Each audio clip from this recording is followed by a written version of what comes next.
2.6 million years ago, the world began to freeze.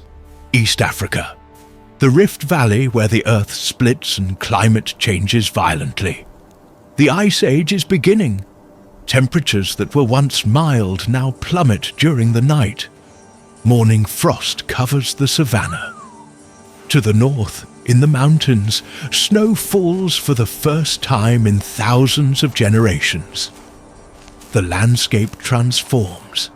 Forests retreat. Grasslands expand. Wind from the south brings freezing air that cuts through skin. Lakes freeze at the edges during dawn.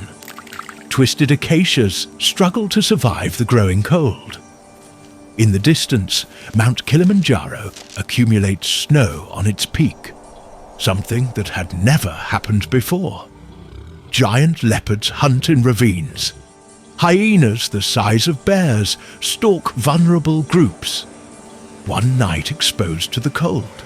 Hypothermia. No food for a week. Slow death.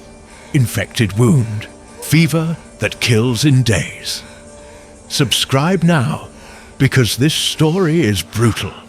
Naku is 19 years old, and his hands tremble as he holds a chipped stone. It's been 3 days since the intense cold arrived. 2 babies have already died frozen during the night. His mother has been coughing blood since yesterday. The group is 15 individuals huddled in a shallow cave that doesn't protect from the cutting wind. He looks at the stone in his hands. Sharp, crude, but functional. One of the first tools his species learned to make. He needs to hunt. Today, now. Naku leaves the cave and the wind hits his body like a solid wall. His body hair bristles, but it's not enough to protect from the cold. He advances through grass covered with frost. Each step leaves marks on the frozen ground. Homo habilis, handyman, was the first species of the Homo genus. 1 meter 30 tall, brain of 600 cubic centimeters, 50% larger than Australopithecus. And the Great Revolution, they created chipped stone tools, rudimentary axes, scrapers, cutters. Olduvai Gorge preserved thousands of these primitive tools. 3 kilometers to the north, Zala carries her frozen baby. It's been 6 hours since he stopped moving. She doesn't fully understand that he's dead. She keeps offering her breast, keeps talking to him in soft grunts.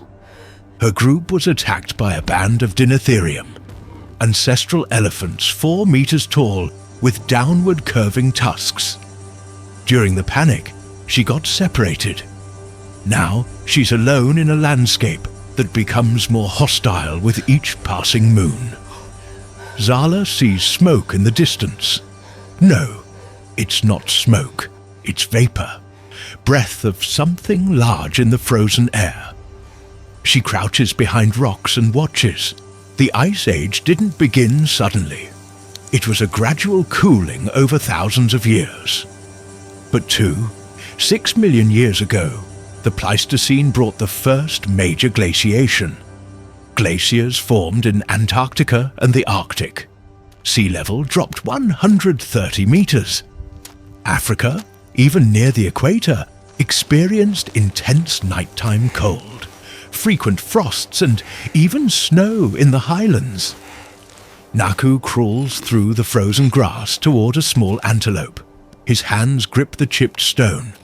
15 meters, 10, 8. The antelope lifts its head. Naku throws himself forward. The animal leaps, but Naku anticipates. He's observed these animals for years. His hand with the stone cuts the antelope's hind leg. Hot blood spurts over his frozen fingers. The animal falls. Naku doesn't hesitate. He strikes the stone against the skull. Once, twice, 3 times, until the antelope stops moving. He crouches over the dead body and eats. Doesn't wait to bring it back. Can't risk it. Tears the flesh with teeth and stone. Blood runs down his chin. It's the first food in 2 days. Subscribe if you want to see how this ends. While Naku eats, Zala watches from afar. She sees the young male, sees the meat, smells the blood in the frozen air. Her stomach twists. But approaching could mean death. Unknown males sometimes kill invading females. She makes a decision, lays the dead baby on the ground, whispers sounds to him one last time, and walks toward Naku with empty hands, head lowered. Submission. Naku lifts his head, blood on his face, eyes evaluating. He growls low. She stops, lowers herself more, waits, seconds drag. The wind howls.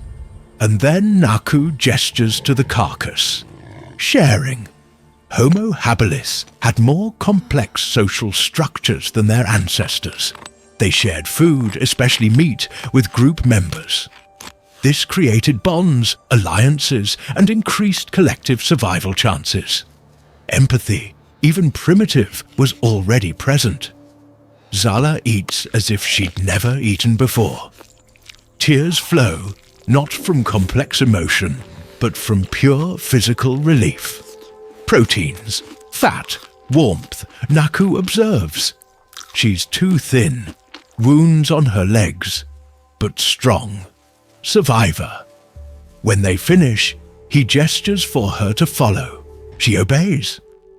2 hours later, they're in the cave with Naku's group. The reception is mixed. Females growl, males evaluate.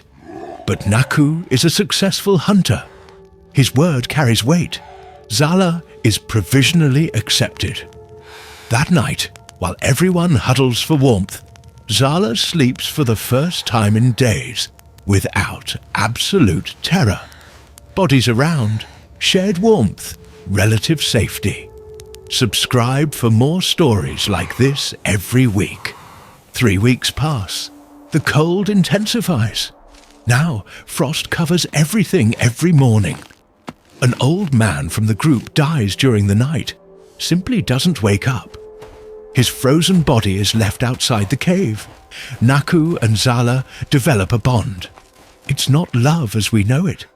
It's survival partnership. They hunt together. She's fast, he's strong. It works. One day, hunting near a partially frozen lake, they find tracks. Enormous. Recent, ancestral elephant, Mammothus subplanifrons. One of the first mammoths adapting to the growing cold. The first mammoths appeared approximately 5 million years ago in Africa. But 6 million years ago, with the beginning of the Ice Age, they began developing cold adaptations. Thicker fur, smaller ears, fat layers. They weighed up to 10 tons. Their tusks reached 4 meters. Naku looks at Zala. In her eyes, he sees the same thing he feels. Hunger, desperation, opportunity. A dead mammoth would feed the entire group for weeks. They follow the tracks for 2 hours until they find the animal. An old male, separated from the herd, limping, wound on the hind leg, probably predator attack, vulnerable. Naku runs back to the group, brings 5 other males, each with chipped stones, none with spears. Those haven't been invented yet. Just stones, sticks, and suicidal courage. The plan is primitive. Harass the mammoth to exhaustion. Cut tendons, wait for bleeding. Hours or days, doesn't matter. They attack at nightfall. Subscribe because what happens now is insane. The mammoth turns when it feels the first stone hit its back. Trumpets, a sound that makes the earth shake. Charges at the nearest male. Joker, a 17-year-old, can't dodge in time. The tusk hits his chest and throws him 5 meters. He lands with a horrible sound. Doesn't get up. But the others continue. Stones fly. Cut ears, face, trunk. The mammoth bleeds from dozens of small wounds. spins trying to hit the agile attackers. Naku sees the opening, runs under the animal and cuts the already wounded hind leg. The stone blade tears the tendon. The mammoth trumpets and falls on its side. Now it's immobilized. What comes next is brutal. It's not hunting, it's slaughter. They attack the eyes, the trunk, any vulnerable part. The mammoth fights for 20 minutes until blood loss is too much. When it finally stops moving, 6 men are covered in blood. 1 is dead, 2 seriously wounded, but they have enough meat for a month.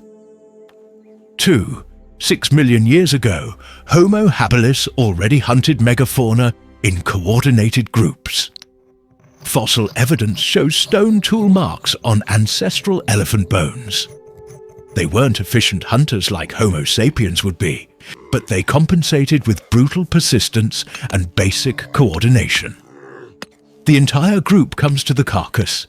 They use stones to cut, tear, rip, carry pieces back to the cave before other predators appear. That night, for the first time in months, everyone eats until they can't anymore. Fat drips down faces. Babies nurse from finally fed mothers. Even the wounded eat. Zala sits next to Naku. Their hands, covered in mammoth blood, touch briefly. There are no words, but there's understanding. They survived another day. In the distance, wolves howl. The wind remains cold. The Ice Age won't stop. But that night, in that cave, there's warmth, there's food. There's something that doesn't yet have a name, but that one day will be called humanity. 2.6 million years ago, when the world began to freeze, our ancestors did something revolutionary. They didn't just adapt to the cold, they fought against it.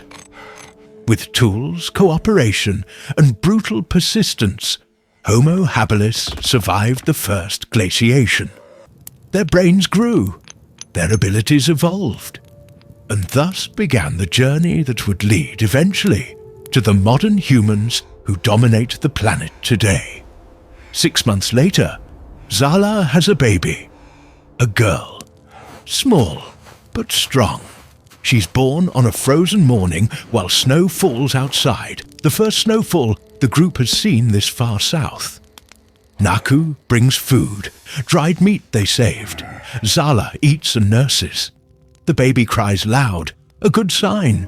Means strong lungs, means a chance to survive. The group gathers around. They touch the baby gently, make soft sounds.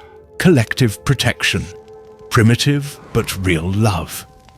Outside, the world keeps freezing, but inside the cave, new life fights to continue, generation after generation, adapting, evolving, surviving.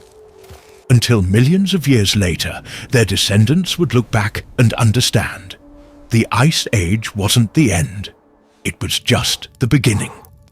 Leave a like, subscribe and comment. Would you survive the first Ice Age?